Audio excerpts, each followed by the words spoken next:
Hey everyone, what's up? So I have changed my computer, as you see. It's a little bit faster now and I don't have a webcam anymore. So anyways, let's continue where we left off. In the last video we implemented the compute legal moves for all of our chess pieces. So we can now move on to our graphical user interface. As you remember, we had created this chessboard part class for debugging our board and chess room. So let me run this once again.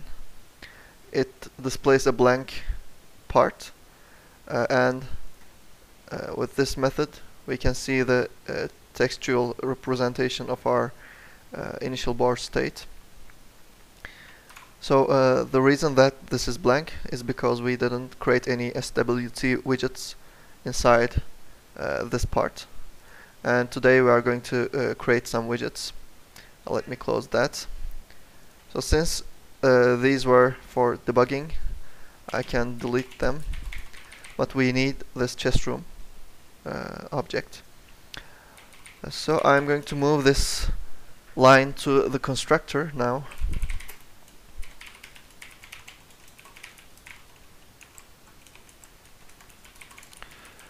The reason I'm moving this is because in this post-construct method we will create the widgets to display on our part, so I don't want anything else to be here. What we are going to display is a chessboard, obviously, which consists of a matrix of squares, 8 rows and 8 columns. So we are going to create a two-dimensional array for this.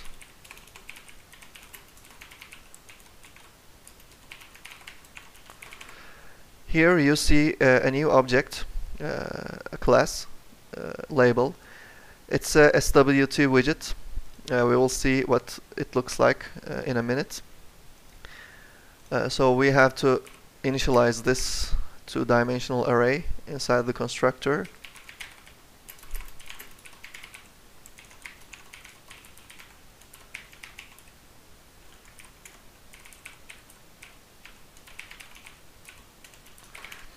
Obviously the dimensions are 8 by 8, and we're going to fill this matrix or array with label objects instances, and we're going to create those labels inside this post-construct method. But before we create our labels, we have to set the layout of this part in the beginning. So we are going to call the setLayout method of this parent composite object. Set layout. So there are different kinds of layouts. I like the grid layout because it's very flexible. It lets you organize your widgets as a matrix. So you specify the number of columns in the constructor like this. So board length. So it has 8 columns now, and you can specify. You can choose if the columns should be equal width, so true, to make them equal.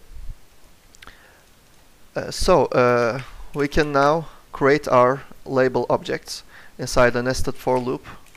Let me quickly type it and explain later.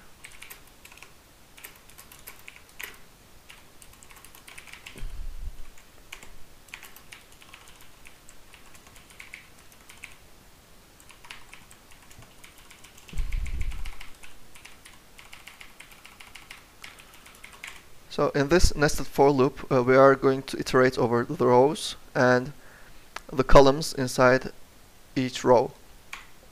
And here we are going to create our label objects. Squares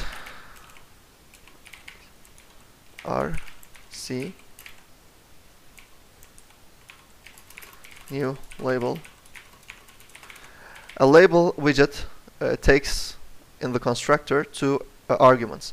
One of them is the parent composite, which we are going to create this widget, and the other is the style parameters. So it can be a border, for example, to display a border around the widget. And let's add a text to this label so that we can see something.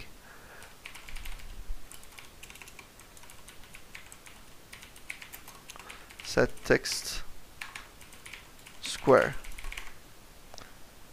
Now let's try to run this program. So as you see, we have 8 by 8 matrix of labels.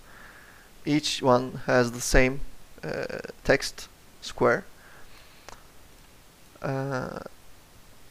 Now we can make the labels a little bit more meaningful.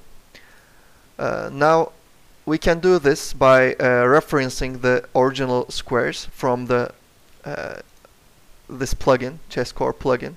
As you remember, we have a square object here, which is created inside the constructor of the board class, and the board class is created inside this chess room object. So here.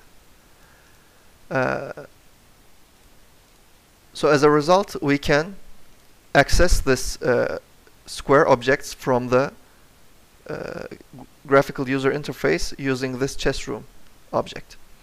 So let me show you how we can do this.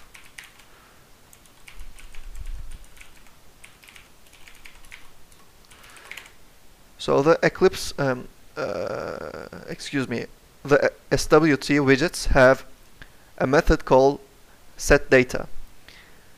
Using this method, we can assign or link any object to the widget. For example, we can link the square object that corresponds to this location, RC. We can access that by chess room get board and get square and C. Alright, now this widget, this label, knows about the square object, and we can set the text correspondingly by accessing the object that it's linked to. So we can do that, squares R C get data. So this get data method will get this square object that we just set, and in order to set the text, it should be in the string format, so we can call the toString method. Now let's run this once again. So as you see, each cell has a unique square ID. It doesn't fit on my screen at the moment, but you get the idea. Of course, we are going to display the piece icons on these labels, not some text, but it's the topic of another video. I just wanted to show you how to create a label matrix and display something on it. And also, it doesn't bother us at the moment, but we can set the layout data of the widgets as well. So let me show you how it's done. Set layout data. So this method will assign a layout data object to this widget, so that its alignments are correct. We have to create a layout data first, of course, grid data.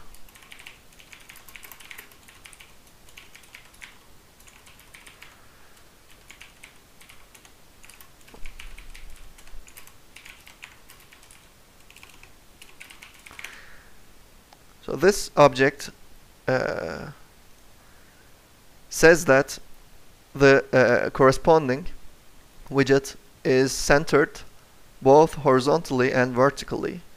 and it doesn't grab any excess space, horizontally or vertically. In this case, we don't see any problems, but it's a good practice to center your widgets unless a special case exists. And we can pass this object grid data to this set layout data method to make sure that the alignments are correct. Alright, that's it for today's video. We are going to improve this part later in the following videos. So see you later. Take care.